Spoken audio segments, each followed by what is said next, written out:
Anyway, it was quite some work for my senses and I went to sleep, mentally exhausted, but happy. I almost forgot about tomorrow.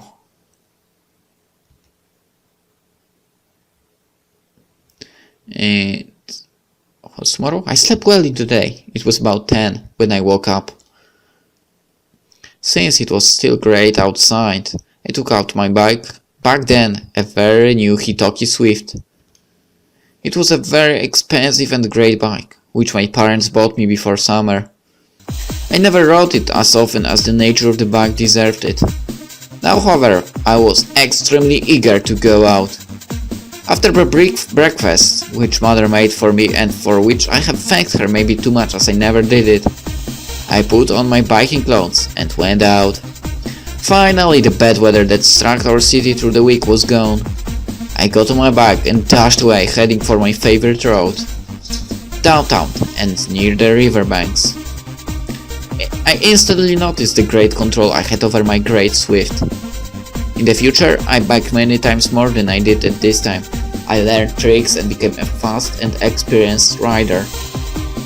Upon the first contact with the pedals of my Swift, I felt the power and the experience was not gone.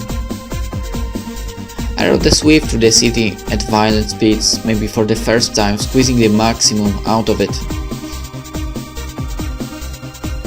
Maybe it was out of pure happiness that I dashed at high speeds through the zones of the old city, flying through numerous tight squeezes and also catching myself at doing some of the tricks I knew.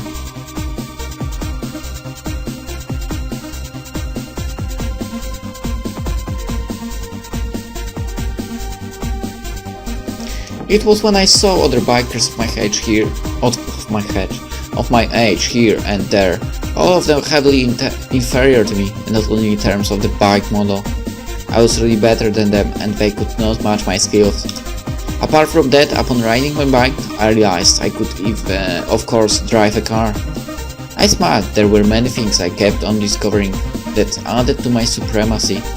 When I came back home, I started to think what to do at the party. I could remember it very well. We were there for just an hour because it was quite boring, but I remember noticing. As I passed a group of second graders who were talking, I overheard them talking and mentioning the name Miori. I looked back and I saw Miori. At first, nothing. But then, Mori and I were getting some soda from upstairs and I saw her again. It seemed that with every second she felt more and more beautiful. I showed her to Mori. I guess he thought she was average. In a short while, left. Why, she's nice! But that was the beginning for me. All the way home I could not think about anything else than Miori. She was really beautiful. How could Mori not have noticed? On Monday, during our break, I told Mori to come and look for Miori's classroom. We browsed through the school when I noticed the girl she was talking to. Instantly, we followed her. It was not too obvious because of the many people, but when she was nearing the classroom we had to be careful. In that territory there were only people from around those classes, so we were standing out. Skillfully we made it seem like we were talking, and then the girl entered class 2D. Yes, so it was 2D. Mission accomplished. We congratulated ourselves on a job well done. It opened so many new horizons. Now I knew what class she was from. Of course there was some doubt that the girl she was talking to was not from her class, but that probability was very small. This was great. Miori. That strange name kept echoing in my head. Miori from 2D. Suddenly, 2D had something magical in it. Really? What? And there they came! There I was, with Mori and Sanji. We met before the building where the party was. We did not see anyone from our class, so I suggested they might already be inside, which they were, of course I knew it. We went inside and found them. After they looked really surprised at me because of my new look, the usual flow of things set in. We were bored. I could not stand not to look around trying to find Miori in advance. But it was almost time. And yes, there she was. I saw what I did not see the last time. How she and her classmates came in and gathered around the same place I went past when I first noticed her. She was so beautiful, I felt my whole body was getting very weak. Thousands of thoughts went through my mind. I have thought of so many alternatives at home. Maybe I would even be able to dance with her. I could do it, really. Then it came. Mori wanted to get some soda.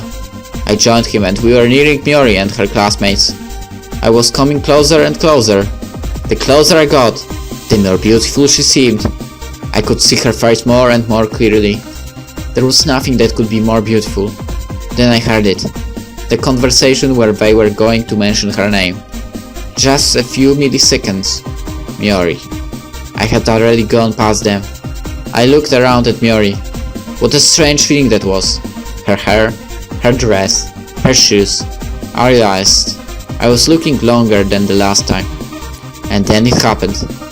I wanted to feel it. I tried to live through this wonderful moment of my life as fully as I could. But I don't know. How do you do such a thing? There she was, Miori. And I just wonder if I could held it more. Because I didn't want to have any more regrets. Not about Miori. I quickly turned around and followed Mori. I didn't want her to maybe see me looking. Although that was it for the night, I kept on thinking what would happen when she would look at me. Eye contact. That sent shivers down my spine. I was not ready yet. Upstairs I showed her to Mori. I guess he thought she was average. We left right after we finished our drinks. Too bad for me, because my favorite drink, albeit a sour cherry soda, was not on the market yet. But apart from that, Miori. Once again this name echoed in my head. Miori from 2D. I had to make sure we tried to find out what class she was from, although I knew of course. Something told me however, that I had to keep the situation as natural as possible. I could have told Mori I saw her going to 2D, but I did not want to get too lazy. Some more of those kinds of information and it could get suspicious. I mean, Mori was with me practically the whole day, every day. I had to be careful. Sometimes I thought how I'm lying to everyone by behaving like this, but what could I do? Still, it was a terrible kind of feeling.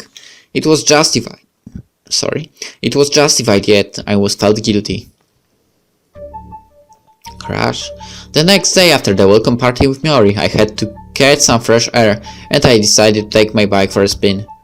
I love to ride and on Sunday there was little traffic in my way when I was speeding through the streets. I was thinking about Miori and my second chance. In October, the dance classes in our school will start. It's May. June, July, August, September. Seriously, you will wait that long? Just move your ass. It was so overwhelming that I sometimes had to just stop and take a breath. Then I continued and brought my bike to full speed down the hills that led to the city center. But then it happened.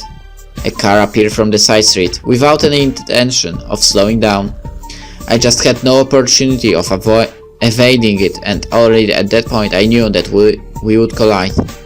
I put all my skills into braking and shifted my center of gravity to the back so I would hit the car as softly as possible from the side. Tires screeched and I crashed into the car that stopped. Luckily, nothing happened. As to my surprise, I was able to completely avoid any damage. Still, I was pretty angry at the driver, who was so stupid to just go through an intersection where I had the right of way. The driver also jumped out of the car, yelling at me and calling me names.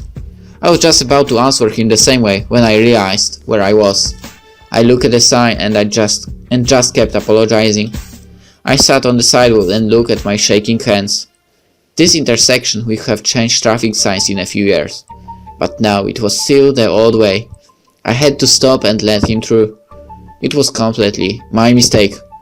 All my skills, everything was for nothing now. I know, perhaps no one would have remembered, but this could cost me dearly. I was yet again reminded how seriously I had to take things. On my way home I thought about the dance classes that were to start the 2nd of October. Many shops I was used to still did not exist, and as I was going past the telephone booth, I realized I didn't know the phone numbers of my classmates anymore. I had to refresh them. I came home completely exhausted, mostly from the accident, which was still having its effects on me. We didn't have our last lesson on Friday. All those who ate in the school cafeteria rushed downstairs. I used to eat there with Mori our first year, but not now. There was always a problem with free tables, and not everyone would had the patience and nerve to push away others or argue with those who held places for their friends who never came. On my way home, I almost made a funny remark over something related to geography which we discussed. It made sense and would be funny, but, well, that remark was considering events that would happen in the future. So I laughed inwardly and let it go. What else could I do? I had already made a checklist of what to do and how to do in my first days after the Redux. However, I kept updating it with all the remembering capacity I had. I could make some extra money with my knowledge.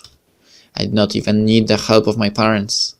Since our legal system allowed teenage children to bet on sports if their parents approved it, I was going to do that with all my pocket money. I was very fortunate to follow sports. Even the All Nations games were nearing, so I would make some serious cash very soon. In my notes, I wrote down everything I remembered and tried to watch more sports programs on TV, so I would recall even more. That would be until my 18th year of age, where I could enter the financial world and make money by buying stocks or shares. By that time, my 18th birthday, even my lowest estimates were really good looking. I just had to be very industrious and keep track of all my bets. For that, I designed my own betting table. And when I would have shares of the firms I knew were going to boom in the future, then I would have enough money to do whatever I wished. Sometimes I tried to rationalize everything down, but anyway I looked at it, with careful money investments I would surely succeed. I went to the betting offices at least twice a week to place my bets. Other than that, I just had to convince my parents that I was doing the right thing. I opened an account in a bank where I regularly put a small percentage of my wins. Most of the money I took and bet some more. The only thing was that there always was a limit on the bets, but with several bets with the maximum put on the really unexpected results, I would make enough. I had to resist the temptation of betting on scores I did not remember, but since I had my scientific approach towards betting the table, I managed to always listen to the voice of reason inside of me. Since I made my money from the few I got as pocket money, my parents were not unhappy with me. Sometimes they would place bets for me when I could not do it, and they saw that I was really rational in handling the gambling business. I tried to do everything possible to look like a responsible person, so they would not have to fear me giving gambling. At the later stages, they were impressed. We had to have a few serious talks after the first summer after the Redux, where we had to clarify things because I was really getting rich. It was very hard for me not to even bring up the subject that if they ever needed money I would give them. That was a big no for them. But I really wanted to make them feel that whenever they would really want something, like a new TV, I would at least chip in. Not to mention I still received my pocket money. After some time, I felt so sorry that I still was getting my pocket money that I actually put the money they gave me away and hid it in my place. It was not about the value these bills had. It was because they gave them to me. I would never pay with those bills. Never. One of the very unpleasant side effects of the Redux were that I knew all of the current songs that were on the radio. The thing is, I have already heard those songs more than enough times, and when I listened to the radio, it started to annoy me after just a few minutes. The hard part was that I really liked listening to music. It helped me relax and create a barrier between me and the real world. I just had to put on these songs I liked and instantly everything went away. My mind could dream and imagine. After an hour or two, when I turned off my stereo, I felt unbelievably refreshed. In those 2 hours, I dreamed of many things. Also, it helped me when I needed to be creative. I just could not imagine trying to write a creative essay we got for homework without submerging into the surreal world of me and the music. I could easily write possibly the best and most creative stories in a flash if I just had music to listen to. It accelerated my thoughts and helped to relax my mind. I guess my mind was already used to it, and therefore, vice versa, I could relax only moderately without any music. The fact that all the songs I heard on the radio were well known to me gave me a hard time at this. I had to find the songs I did not listen to that often, so I could relax a little. Eventually, I got it done. I forced myself to listen to a different music style where I did not know the songs that well. Eventually this worked, but the first few months I had a real problem.